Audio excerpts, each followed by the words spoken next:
What up, what up, what up? PFC boys here with you. I got myself Tiki. I'm here with Tom and Huss. We're going to talk about the big game this weekend, biggest game of the weekend, in our opinion, Man City versus Liverpool. Huss's boys trying to slow down Pep and the gang. Favorites. the semi-favorites for the league. I think Manchester United has slowly slipped by them. Still early in the season. A lot of things can happen. Huss, your team managed to keep their magician, their wizard in Coutinho. Klopp came out and saying he's not available for tomorrow, but that must be good news. How do you think you boys are going to do tomorrow? Well, first, I didn't think Coutinho was going to play at all. I thought he was going to be on the bench at all, like, if anything. Then the Lallana's out, and the Lallana. The Lallana. And then also Ox, I figured he'd be on the bench. He would probably stay with the normal starting 11 that he's been using. And then with City, they have Sterling out with a red, and then Company is doubtful with his injury. So fucking Company, man. Company can't stay healthy. Every year, man. Every year. It's too bad because, I mean, it's good for Liverpool right now because they started to gel a little bit. But at the same time, as a fan, I still feel so horrible for Company. I mean, I know it feels weird feeling horrible for someone that makes millions and millions of pounds a year, but it's rough. What he can't do what he loves. Could be. He could be the best center back in the world right now. You know, in the debate with Sergio Ramos and Gerrard. Oh yeah, he might not even be with City. He could be with Barcelona right now. Yeah, he wanted to say it right. He wanted to say PK, and he edited himself. Look, I say it the right way. I met this dude a long time ago. He told me that's how it's pronounced. I'm just gonna stick with it. All right, Gerard. You're telling fables. You're telling fables. Pick all day. All right, dude. This is major. My bad. My bad, Huss. Go ahead. But at the same time, I mean, both teams stumbled a little bit, but not too much. I mean, they have 2 red cards in 3 games. City. They also have the draw against Everton. But they didn't really have a very commanding game against Brighton, which they won 2-0. Then also Bournemouth was 2-1. So again, these are Brighton and Bournemouth, 2 struggling teams that didn't seem that great. But then you got Arsenal for Liverpool, who just dominated them. You got Crystal Palace, who only won 0, and then Watford 3-3 after going up. They come back.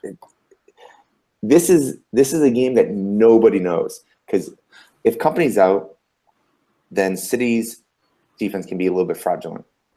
Liverpool's defense, we all know, but then this could very well end up being 5-5. Yeah, this game is screaming draw. It's screaming tie, and it's also screaming no defense. Obviously, we know Liverpool's leaky defense. Did you just fart out of your mouth? Sure, man. Sure.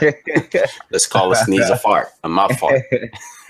Liverpool's got a leaky defense, and now with Manchester City missing Company, you never know what's going to happen. But automatically, everyone becomes a liability back there. What I did want to say is Coutinho, Klopp basically came out saying that you're not fit to wear the shirt right now. You know, there's a lot of like little transfer saga things happening with Barcelona, and mentally, they're not sure that he's right. I think this is actually a bold move. If I'm imagining a guy like Wenger, he plays Alexis Sanchez after the whole transfer saga. You could tell in his body language. Not only was he not fit, but mentally as well. He was just not prepared. So I think this is actually a bold move that Klopp's making. And really, it takes balls, guys, to not play your best player. He's been in fine form with Brazilian national team. And just to sit him down basically and say, look, man, like, you're not ready yet, not to step in, not in such a big game like this. Because can you imagine if Liverpool goes down a goal, what his reaction might be? Like, oh, man, I knew I should have left.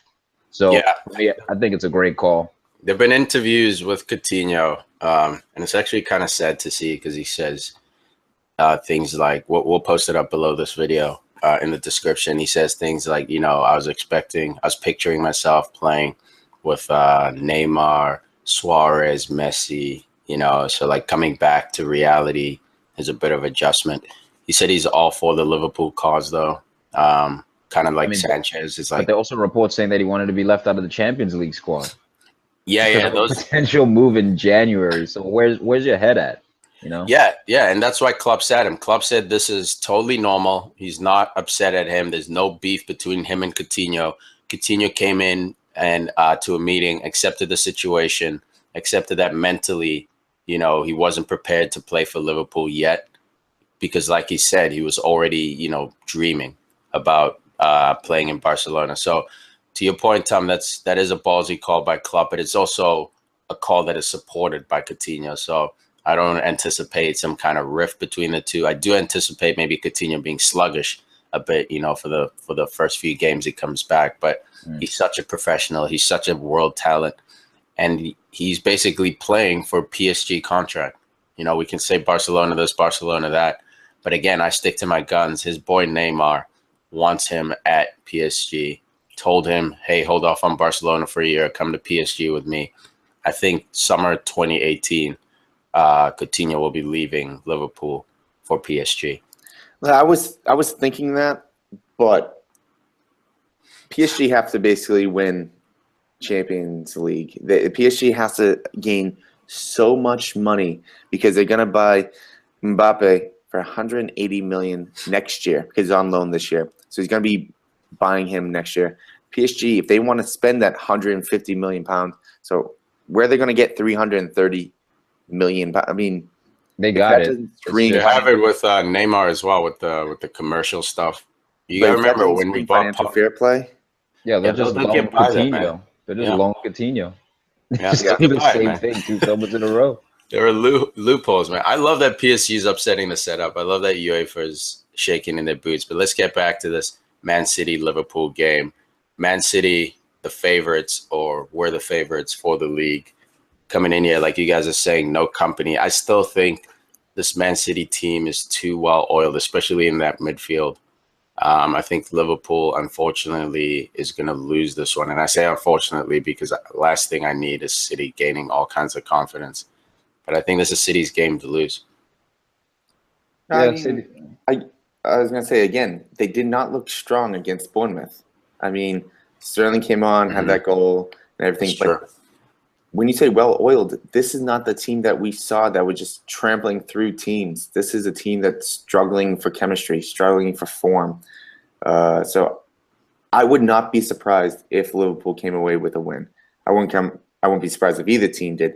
But this is a team that I could see Liverpool winning 3-1, 4-2. Away from home, huh? Because Liverpool 4 goals at the Etihad.